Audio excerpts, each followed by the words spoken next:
In a world so mad, we're so glad you tuned into Lady Probs. Welcome, Lady Probers, to a brand new episode of Lady Probs podcast. We are your hosts, Brittany and Kaylee Winfield, and we are sisters who like to talk about issues that women deal with on a day to day basis in society. And today we decided to do a little bit of a fun episode about a very popular Netflix series called Bridgerton. If you have not watched the show, just heads up, we might spoil it for you. So if you are planning on watching it or are not fully through, I would hold off listening until you're done with all those episodes. But today we'll be discussing Bridgerton and what life was really like for women that grew up and were part of that debutante society in the 1800s under Queen Victoria and Queen Charlotte's rule. And yeah, we're just so excited to do a fun topic today. I have heard so much about Bridgerton on the internet. It's crazy. Yeah. I'm also hoping for the people that are like, hold on, I didn't watch the series yet. Hopefully, we'll be inspiring you to watch it so you can come back and gossip with us about it. So you were actually, Kaylee, the one who said just like power through, because I watched the first episode when it first came out, and I just, for some reason, something didn't click with me. But once you get to the second episode, that's when I was hooked. When you said go back and try, Hmm. give it another try. So I continued on, and then I ended up finishing the series all last weekend. It is phenomenal. For those who don't know, it is produced by Shonda Rhimes, who is, as we know, the producer of many popular TV shows, including Scandal, How to Get Away with Murder, and Grey's Anatomy. So Which you can you're addicted to Grey's I Anatomy. love Grey's Anatomy. I still am obsessed with it, let's be honest. But yeah, I absolutely love Grey's Anatomy to the point where it was what my senior thesis was about. So um Hashtag obsessed. I just that was another reason why I was so excited, and I feel like I built up the excitement of Bridgerton, and it Mm. took me two episodes to really get into it and hooked on the storyline. So Yeah, when I was hooked was when they showed booty. I was like, okay, this is what kind of show it is. Saucy.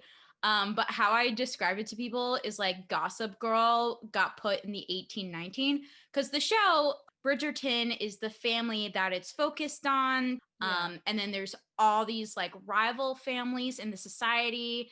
Uh, and there's this woman named Lady Witherbottom. Is that her name? Whistle down. Whistledown Witherbottom. I don't know. I'm gonna butcher all of the names by the way, Yeah, because that is not Kaylee's strong suit. no. Don't even ask me about Harry Potter because that's a different subject. Anyway, um, but yeah, it's focused on an author who writes gossip about everyone. And it also includes like the Queen of England at the time. The thing that I noticed was there was a lot of diversity in the show, which was super refreshing. Yeah. Because I know there's certain shows that are trying to be accurate to the time, but try to force people of color into certain roles that is not really accurate for the time period, but Yeah. which seems a little like disrespectful. But in this show, it's all made up anyway, so it's kind of refreshing to see um like just different faces in different roles and different hairstyles and different like fashion and stuff, and we're gonna like, talk about that a little bit more later in the show. But yeah, I got hooked when I saw booty the first episode. I was like, okay, cool. Yeah, it definitely, what I like about it is that because it's on Netflix, it does have more of that adult feel to it. Mm-hmm. Where, not saying that like Grey's Anatomy and Scandal, they're definitely like shows geared more towards like primetime adults. But what I was worried about was it only being kind of like Gossip Girl, where they can only, you know, have like good language, like they're not allowed to curse, they're not allowed to like Yeah. show nudity. The fact that Netflix took it over, and there are those moments of like Daphne, especially the main character, like learning about her period and learning about what sex is. Mm-hmm. I don't think that it would be the show it is if this was on regular television. Yeah, and that's almost like what we're trying to do here on Lady Probs too.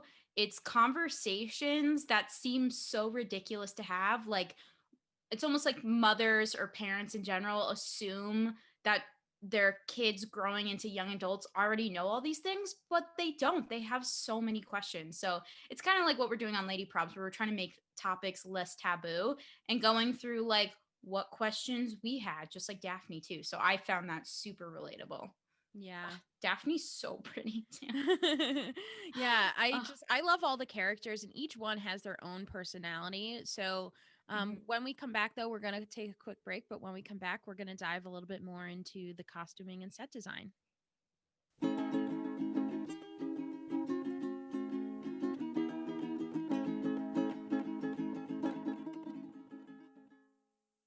Obviously they make a distinction between the colors of the different households. So like the main house, the Bridgerton household, they're all pastel blues and whites, and they're just so Like relaxing and elegant. enchanting, elegant, just Yeah. amazing, flawless even. Uh, and then you have their next door neighbors, Feathertons. the Feathertons, who are colored green and yellow, very bright in your face colors. Almost like neon. Yeah, I think it symbolizes wealth, especially like money, wealth. The yellow's kind of like anxious. Yeah. And then you have the girl who comes to stay with them, their cousin, Miss Tomlinson, is it? Marina Thompson. Yeah, Thompson, Miss Thompson. She's wearing a blush color the first time we see her, or white. So that means probably like purity and just like like cuteness, softness.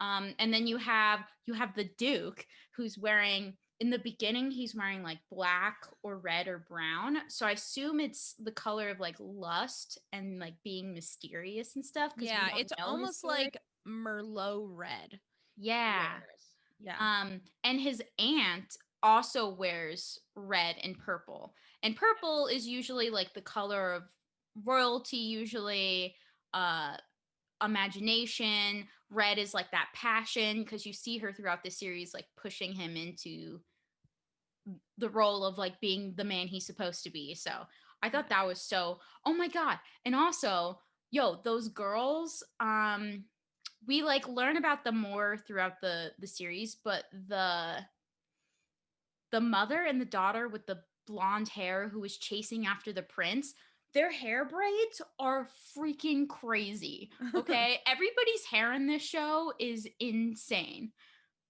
It's, I don't know. I don't know how they get all the bobby pins out of their hair. Yeah, a lot of it may even be like wigs, because Mm, that's who has time to do that. You would, if you have a ball every single night of the week, you're yeah, taking all literally the moment you get up to start getting get ready. ready. Speaking of the balls too, did you see the like set design with the parties are insane? Yeah, it's actually I was reading an article today about the actress who plays Daphne, and she's like, I don't know how we're gonna film season 2 if the pandemic keeps going on like this, because they filmed all of this before coronavirus really hit, and Mhm. so like how would they do it with so many Yeah. like extras and so many cast members in one room at the same time? Yeah, I was wondering if they even reused any of the sets, because all of the grand mansions that they have are so old. I'm like, did they build them themselves, or were they Like shooting rent on a them. property somewhere? But I was like, there's this trend on TikTok right now where it's like, why do you want to be Kardashian rich when you could be like floating in a ball gown through your library kind of rich? And I love it. I Yes, want that kind of exactly. rich. I want to like look into a mirror and a ghost like pop up and like be like, "Oh girl, how's it going?" Exactly. um Also, I want to talk about the queen for a minute, cuz the queen's hair in every single scene is completely different. And for those of you who've been watching the show, uh the queen is played by a black woman, which I thought was amazing, because usually you see people in a role of power as always like white people. So seeing that, and then what they did in the show, they they transformed her hair but they tried not doing it in a very like white way. They didn't want to whitewash her. So what they did was they did like gorgeous afros, and they really worked with her natural hair texture to make these just like gorgeous hairstyles. And I definitely appreciate the hairstyling team on that point, cuz like it's just like I said, it's refreshing. It's amazing. Yeah. Yeah, you hit it on the head where like even if the casting directors hire somebody of color, like that doesn't give you permission to pinpoint them into a white role. Yeah, yeah, exactly. Um and also the thing that I found ridiculous, because like obviously this is definitely part of the time, but everyone's boobies are like into their ears. Yeah, they're like up to here. Like I tried like pushing my boobs that far up my face and it freaking hurts. Like Well, when you're wearing how? a corset that you can barely freaking breathe and like oh my god, it's just that Yeah. was the time. It's that was the time. You had to suck it in, suck it up and All the beauty attract all trends. of the men. That was the goal, was to get that dowry, you know. Yeah. And it's really interesting too because actually my partner pointed this out, but he was like, "Oh, if you see the subtle detail of the bruises on the back of Daphne, they made it so that you'd see the pain these girls go through putting on and lacing this corset and trying to be like bringing in their waist, trying to make their boobies like huge, putting rouge on their cheeks, just doing everything in Yeah. their possibility to make themselves look attractive for men because that Mhm. was the role back then." It's almost like they wanted to make themselves look like dolls. Like that's what I Yeah. always think is like they have almost like the white like makeup to make them look pale, but then with the rouge on the like the blush and the cheeks, like it's almost like they want to resemble dolls, like China dolls, to make Mm, themselves like appear perfect. yeah, yeah. Also, they feature the opera singer and they feature the woman who makes all the dresses in towns, and they're considered tradespeople. And even their costuming was so intricate too.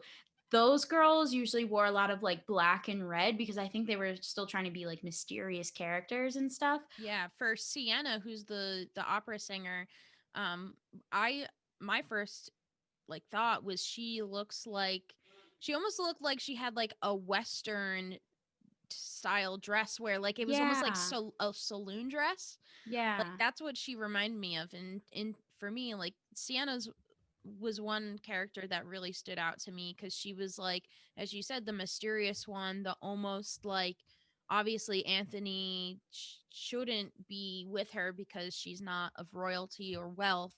So yeah, her costuming was fantastic though.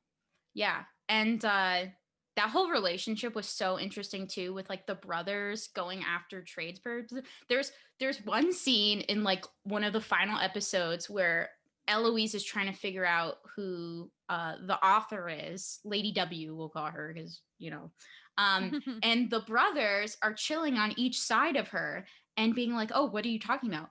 Oh, what are you talking about?" And they they both knew that they were like boinking like a tradesperson, but they weren't saying it out loud. But it was funny too that Anthony made a comment to his younger brother Colin as well, saying that like you need to sow your oats before you try to propose to anyone you don't even know. So I thought it was interesting that the girls couldn't even, if you were even seen without a chaperone, you would be considered like unpure. But the brothers could just like run around and do whatever they want. Yeah, literally Benedict was in a brothel and then Anthony was running around town with Sienna. Yeah. So the yeah, the disproportionate and like the double standards that went on back then definitely like and for those who haven't read the books, the second book in the series is about Anthony's life. So the Hmm. first book is called The Duke and I, and that is more focused on Daphne and the Duke of Hastings. And the second book in the series is more about Anthony and his struggles to find a proper girl, so to speak. So I am hopeful that season two, that's what that focus will be on. I'm sure Daphne and the Duke will be around in the Yeah. story, but I am wondering if season 2 will be reflective of the book, because a lot of TV shows don't stick with the book. Yeah, I know they focused on Daphne a lot throughout the series, but I was also wondering, like, hey, are the brothers gonna get some light into the direction they're going in their life, or even like the youngest siblings aren't really shown up a lot. Yeah. I guess because they're not in that role yet where they're like being paid much attention to.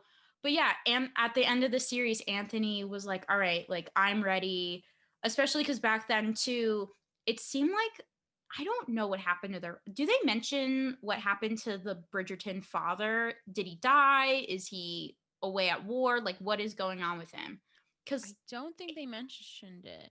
right? Like for some reason, like the father's absent. I assume he passed away.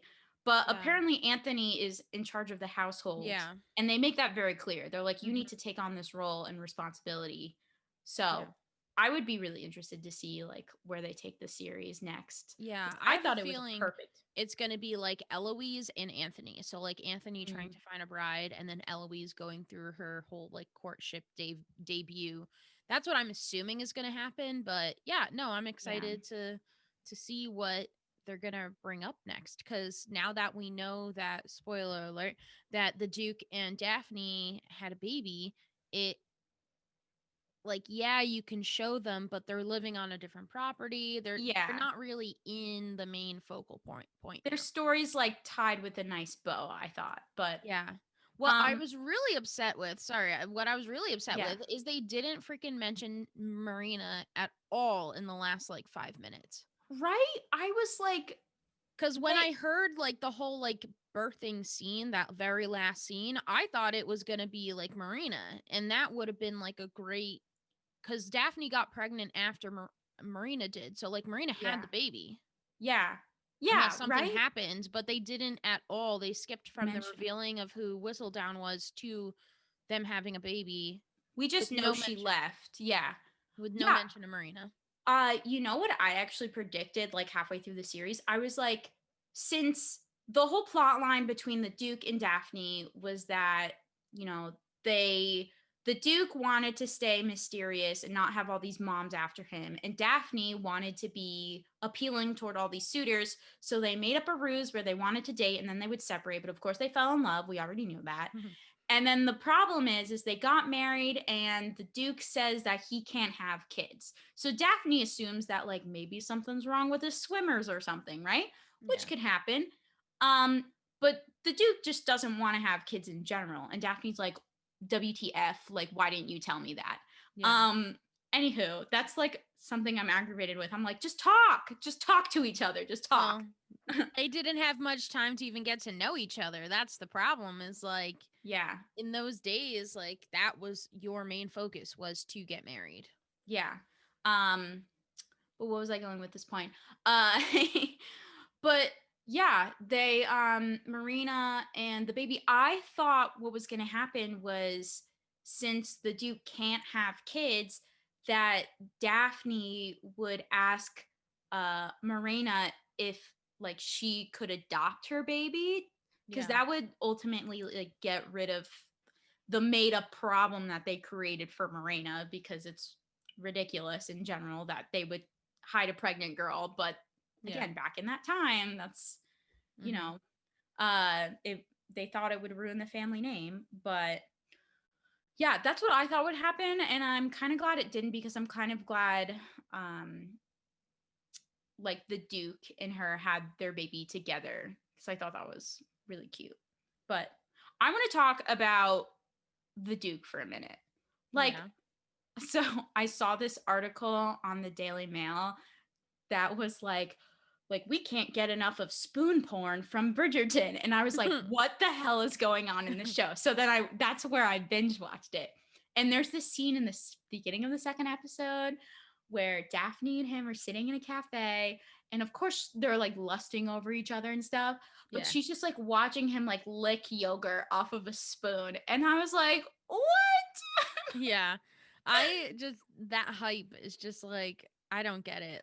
I get it, but like at the same time, it's just a spoon, people. Calm down. No, I loved it. I loved every minute of it. Cuz that's the thing. It's like also like I don't know, it's a fine line of like don't objectify me, but also like not everything you do can be sexy if you do it with confidence. You know what I mean? Yeah. So like not only boobs and butts and like calves and necks can be sexy, but like licking a spoon can be sexy, you know? Yeah.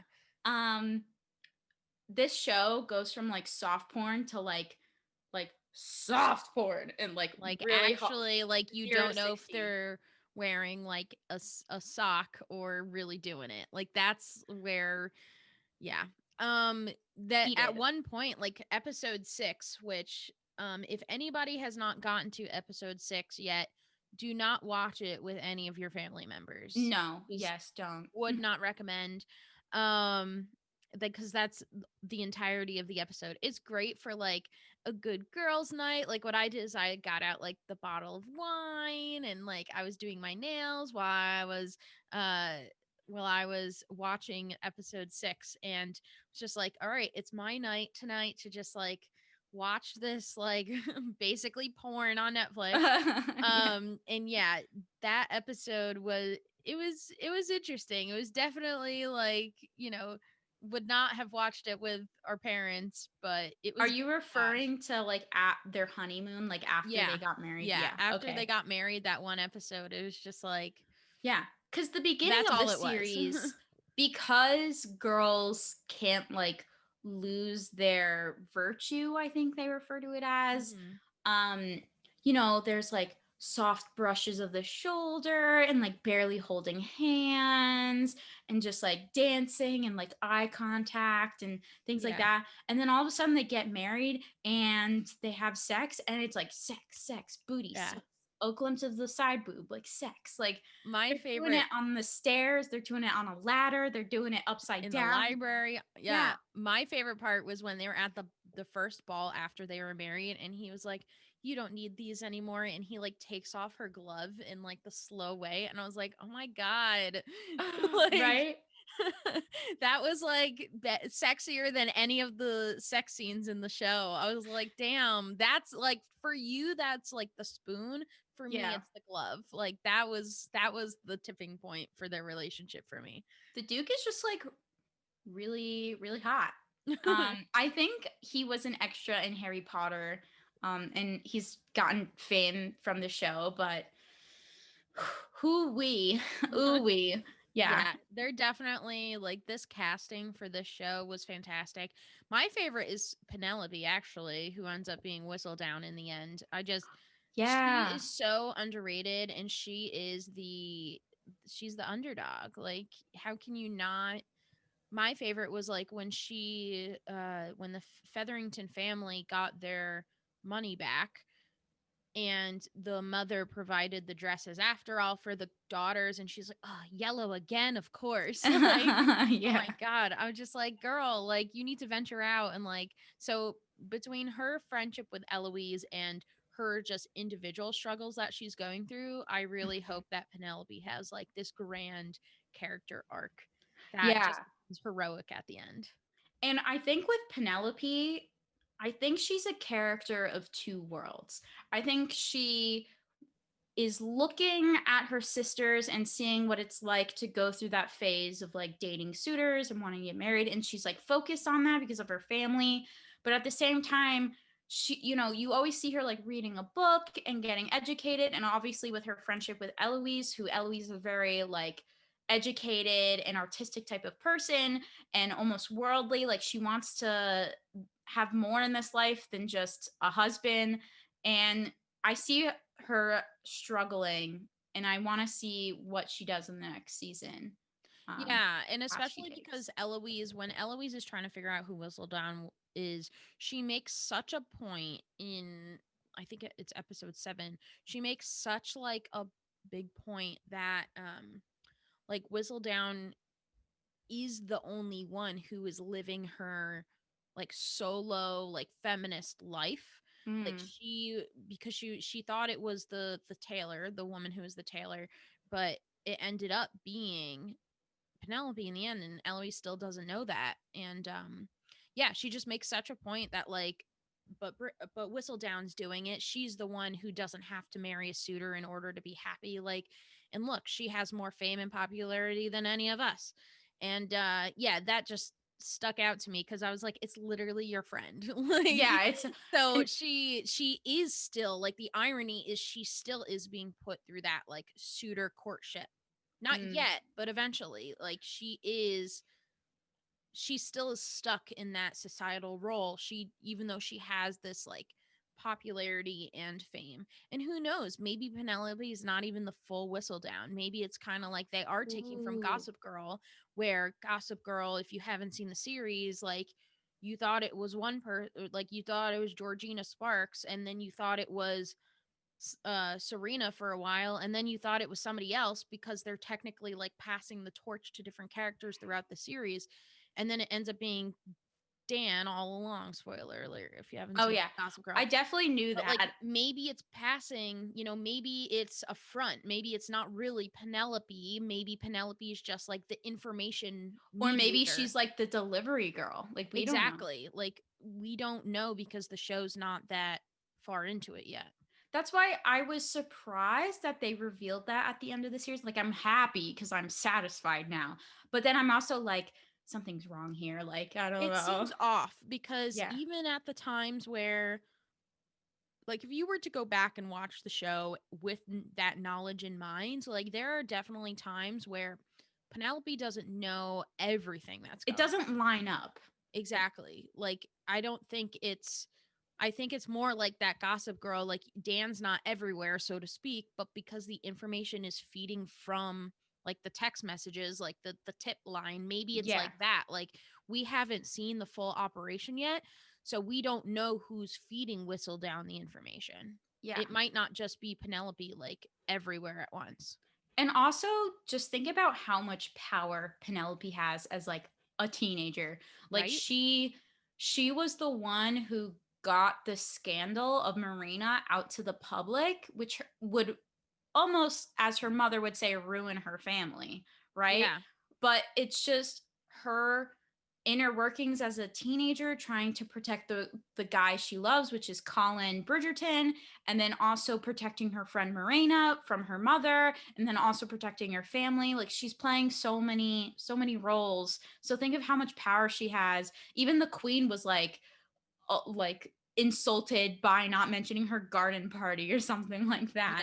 Yeah, it's crazy. Like, if it actually ends up being Penelope, I think that we definitely need some explanation, and it she really is powerful. Like, she knows everything, and I'm sure there's things that haven't even come out yet that she knows about. So there's definitely Mhm. going to be like secrets down the line. Yeah. Yeah. Well, we're going to take a quick break, but coming up, we're going to talk more about the show, more about some sexy scenes. So stick around.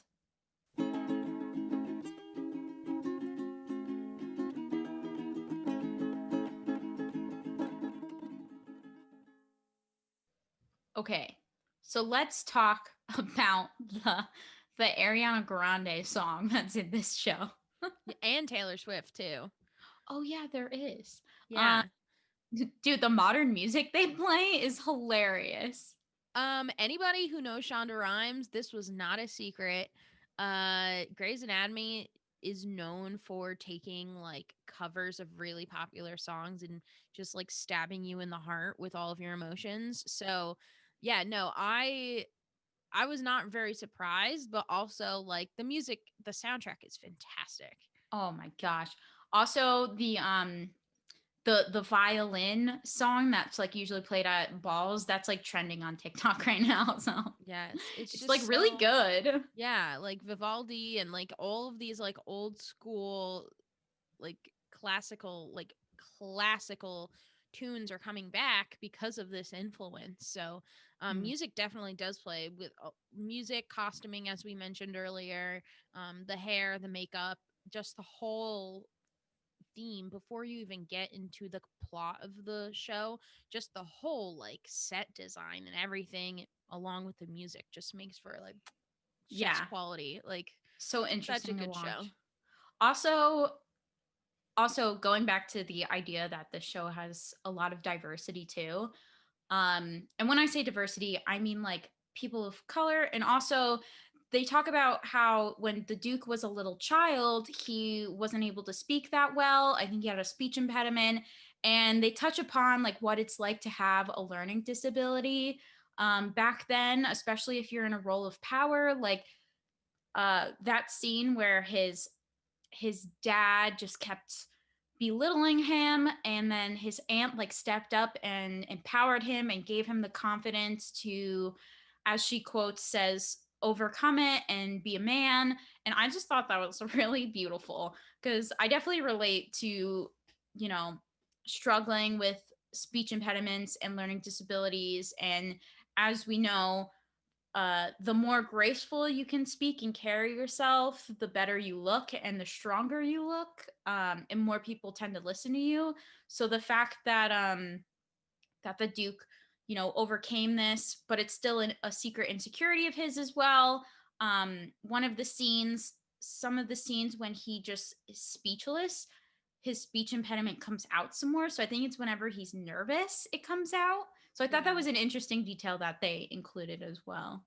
Yeah, and like knowing Shonda Rhimes has always been the person to include like societal issues into her shows that are current events. So what I was wondering is that did she specifically pick a speech impediment for the Duke because of what we know about President-elect Joe Biden?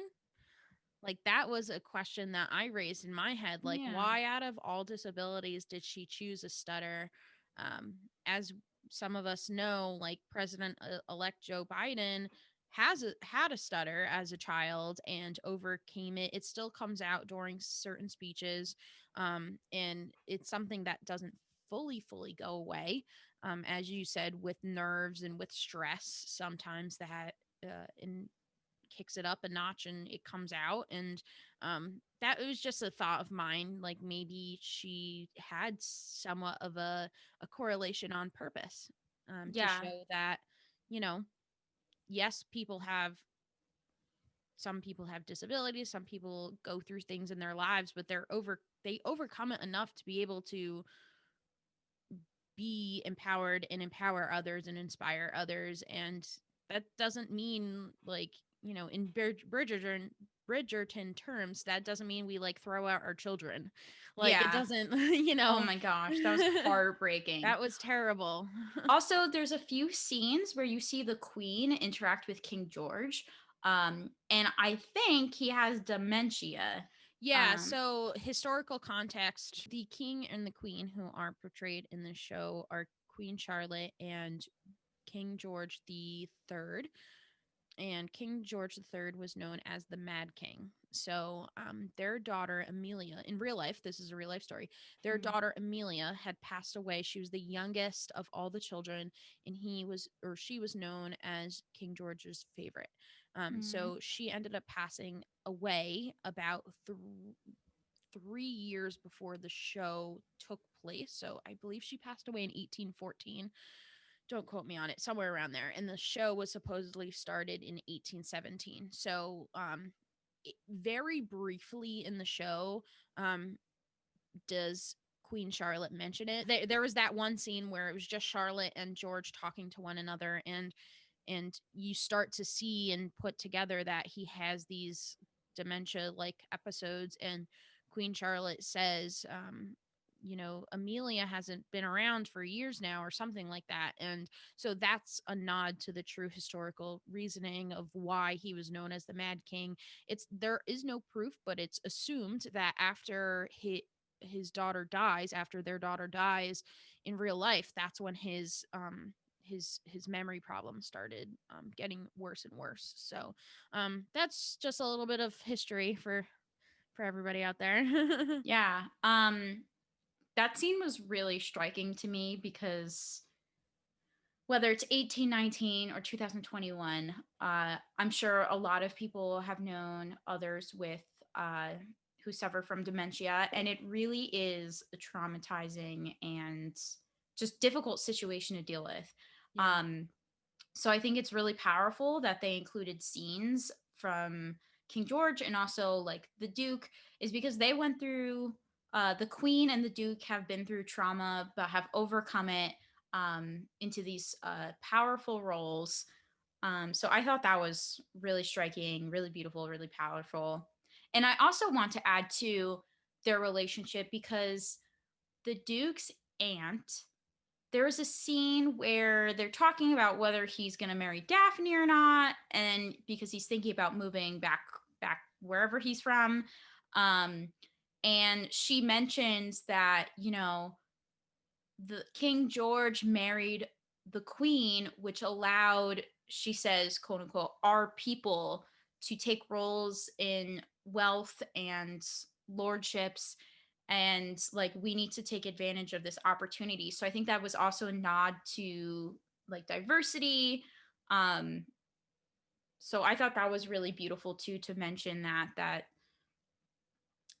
something as small as a marriage could bring together not only two families together, but also a whole nation, whole country together. So Yeah, definitely. And yeah, yeah, we I'm see. glad that. Sorry, I'm glad that Daphne ended up with the Duke and not the prince. Yo, me too.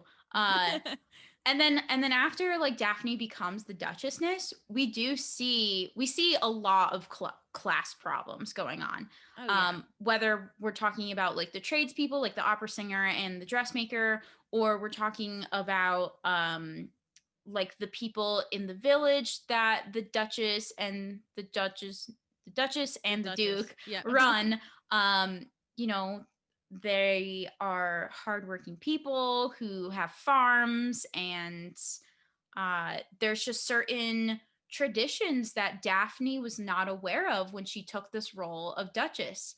yeah, uh for example, like the slaughtering of the pigs, she thought she was being like nice. family animal friendly, but Yeah, instead she was hurting the community because they didn't get the contract they were supposed to get. So yeah. just small things like that she was like, wow, I live in a sheltered world.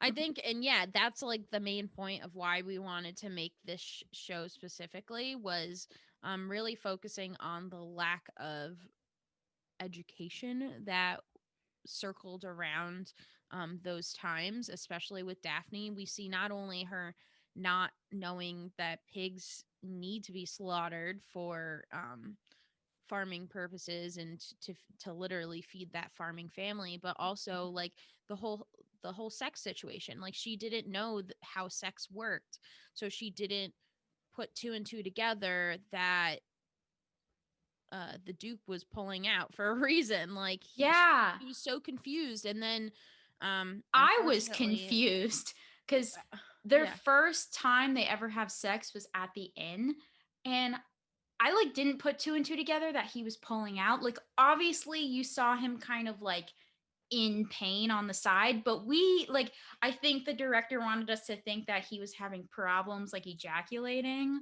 Ooh, what a word. yeah. I mean, he pulls out the like later on, he like pulls out the tissue or whatever, and then like he's like looking around for something, and then that's really like when she was like, "Oh, that's weird. Like, why? Yeah. Like, what's happening here?" So yeah, she luckily enough had enough intellect to go talk to like the live-in nurse that lived in the castle. Oh, So Rose. I yeah, love Rose. Rose. So yeah, once Daphne was able to like entrust in somebody, and then A I'm lot glad of women. I'm glad she finally talked to her mom and was like, why didn't you tell me this? Like this could have avoided so many issues in the marriage, and the marriage is like 2 weeks old, not Yeah, even. right? Just So imagine, like, also, mind you, that in 1819, traditionally, Daphne would have been like 14 years old and the Duke would have been like 25 or like yeah, 30. Like you saw with Morena, the Mrs. Feathertown wanted to marry her off to like a creepy 80-year-old dude. And I was yeah, like, ew, yeah. gross.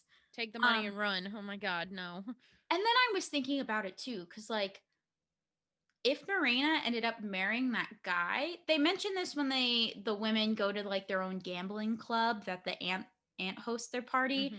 They mention, I think it was the general's wife, mentioned that, like, oh, yeah, we did it. We popped out a bunch of children, and then he lives his separate life, and I live my separate life. Yeah. And I was like, wow, like, that's a thing that happened back then. Like, Yeah. Morena could have just, like never touched this man, but be like married to him Yeah. for the rest of her life. Yeah. I think it's definitely like she got the end of the stick in a lot of the situations, and it really just like it really was a heartbreaker when Colin Bridgerton was like, "Well, if you told me, I probably would have agreed to it Right? anyway." It's But like like, right do through we the like? heart. Would you really though? Yeah. Like, it's a very difficult situation, and especially because there are like the Bridgertons are the biggest family in town. Mm. Like, would it really have gone so smoothly, Colin? Do you know that for sure? But yeah, and I also think that like it would break Penelope Featherton's heart if that had was the case. So, and especially knowing that we know she's Whistledown, Oh my God, it's she even would more so. destroy the Bridgertons. That's what I mean. Like, there's so many implications that could have gone wrong that didn't end up happening. Yeah. But let's talk about. I want to talk about the not the honeymoon sex scene, but the other famous sex scene that after she learns about um what he's doing and why he's doing it. I want to Mm. talk about that non-consensual sex scene cuz it really is a topic that a lot of people are talking about right now because it is a female raping a man that essentially like when you boil it down to it Yeah. like what did you think about that scene? I mean, I was definitely uncomfortable watching it. That was like my first thing.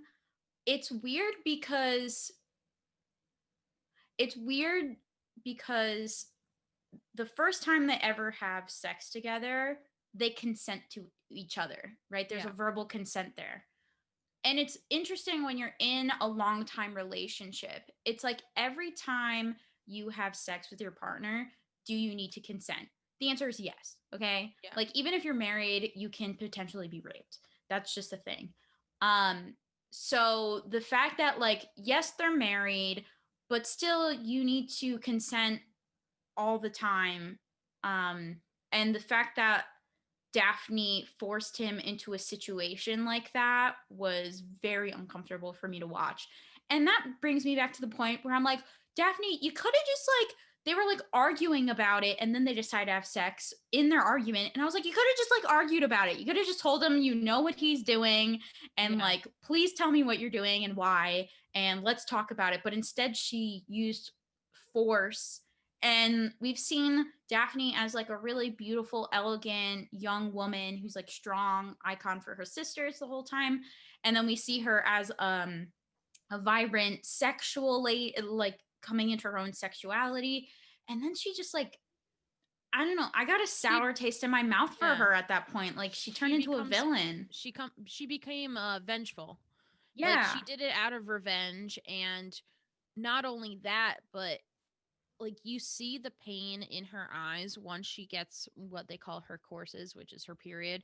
Like Mm-hmm. once she ends up getting her period after finding out she's not pregnant after that rape, she just breaks down, and I think that's where she kind of has this tipping point of realizing she can't just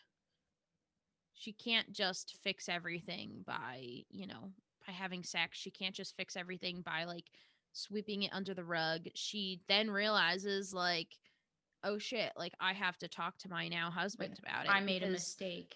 yeah, she Yeah. made a mistake. She knows she made a mistake, and he had said that if she isn't pregnant, if she ended up not being pregnant, like he like consider this over. Mm-hmm. Like he flat out said like this is we're done if you end up not being pregnant. So Yeah. I mean obviously that didn't happen. Obviously we got a different ending, but Thank goodness. But yeah, there's that scene where they're at the opera and she realizes she got her courses, and she runs into the bathroom and she's screaming and crying, and then they zoom in on the Duke crying as well, Simon. yeah. And I was like, is he crying because like obviously he didn't want a son, and she wanted a baby and he didn't.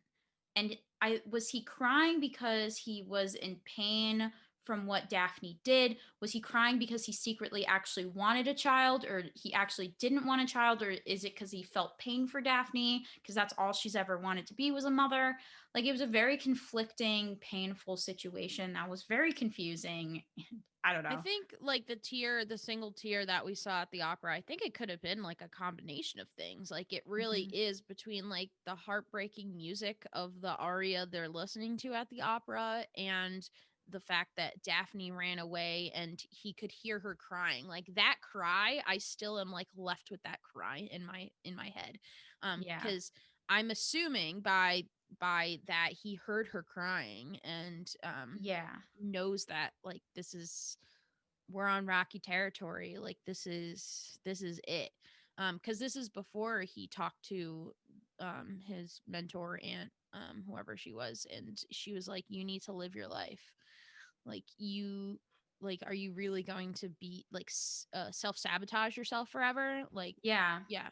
So I'm assuming because that was before that talk, he it was more just sadness for Daphne.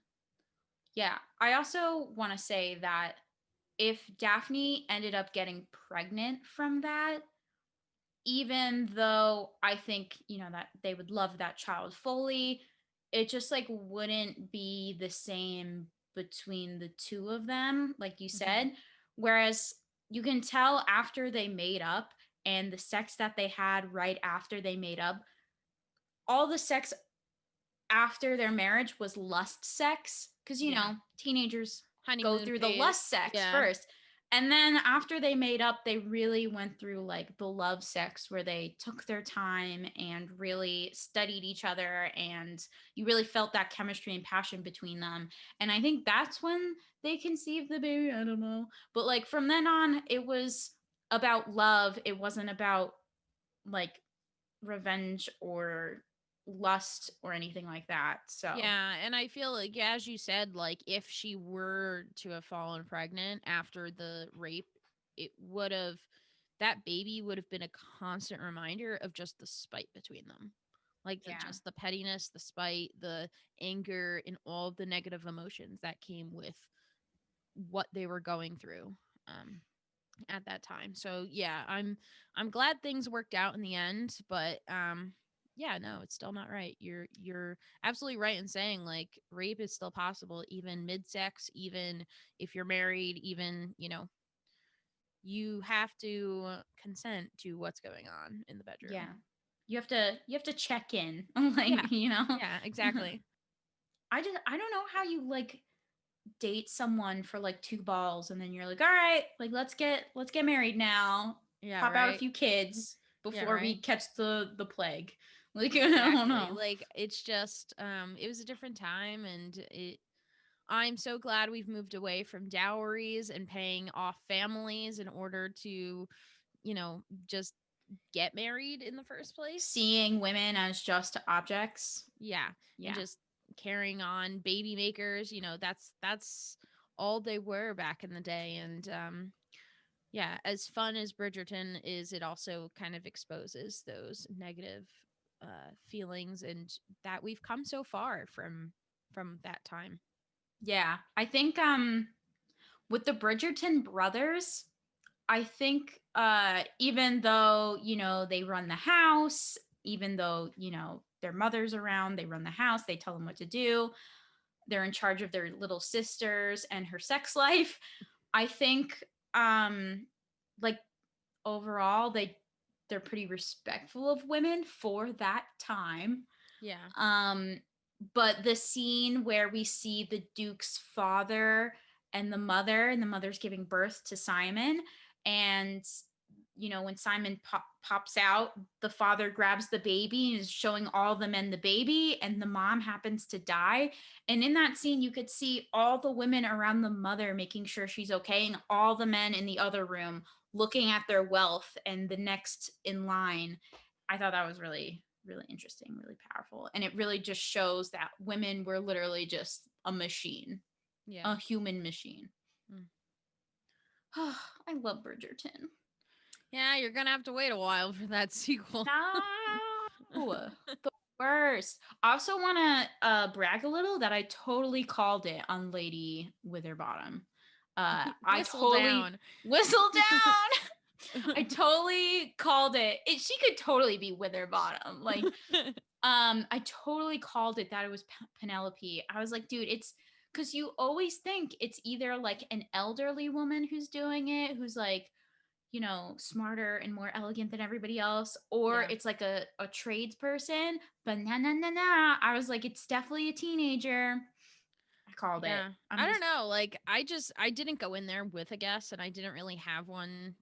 Like I just kind of like watched, but no, I don't know. Like I don't know how I feel about it because Penelope hasn't gotten such a big arc yet, you know? yeah, I'm So waiting for I hers. am interested to see, like as I said earlier, like I'm interested to see if it really is Penelope like doing the physical like writing, distributing, like all of that, or if she's just like the information carrier. Yeah. Also, Penelope gets made fun of her weight in that show. And I just want to say, and that's the first time that Colin stepped in and asked her to dance in front of the girls who were making fun of her. And I was like, oh my God, if anything, Penelope is like the prettiest one out of everyone in that room. Like Yeah. Penelope is such like a like gorgeous girl. For And me she's it's the so hair. confident in herself. I love her hair color. Yeah, the red is just so cute. And I'm like, how do suitors not see Penelope as like a gorgeous girl? It doesn't make sense to me. Yeah. No. Well, thank you guys so much for participating on this gossip about Bridgerton.